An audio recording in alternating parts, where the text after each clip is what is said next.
Welcome to Nasdaq Trade Talks. I'm your host, Jill Malandrino, Global Markets Reporter at Nasdaq. We're coming to you live from Phoenix, Arizona at the NERI Annual Conference, where I'm meeting with the top professionals in investor relations within the capital markets. Helping me kick off day two coverage, we have my colleague, Dan Romito. He's the Global Co-Head of Strategic Capital Intelligence over at Nasdaq, and we're going to take a look at leveraging data for investor engagement. Dan, as always, great to have you back with me. Now, you're going to be on a panel today about best practices for engaging the buy side. Right. Clearly a hot topic, regardless if you're at NERI or any industry conference.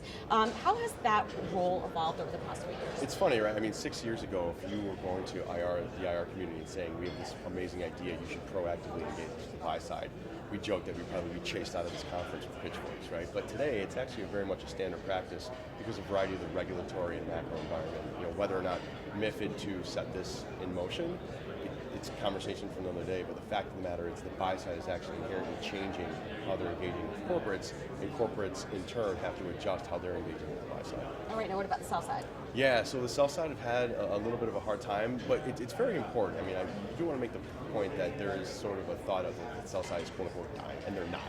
They're adjusting, right? This is an inflection point between communication between buy, sell side, and the corporate. So sell-siders are adjusting primarily through their conferences. They're doing additional work on their targeting front, and they still have a network and relationships that they capitalize on. They just go about their business differently than they did about 5 years ago. All right, now what about leveraging data for investor engagement strategies? Right, so data clearly being at Nasdaq is front and center of everything that we do.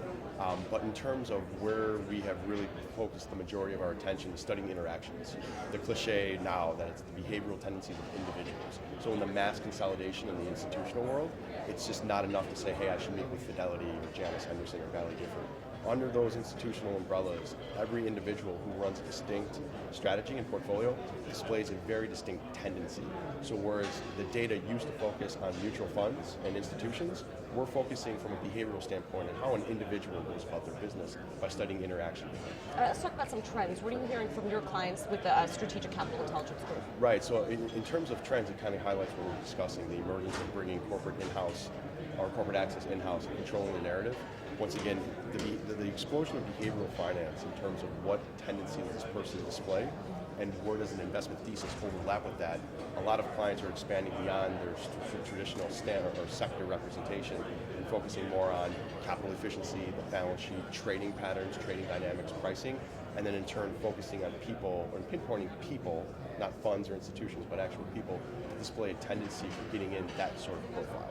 All right, Dan, thanks. Great insight into your panel coming up. Appreciate the time. Thanks for joining us on Trade Talks. I'm Jill Malandrino, Global Markets Reporter at Nasdaq.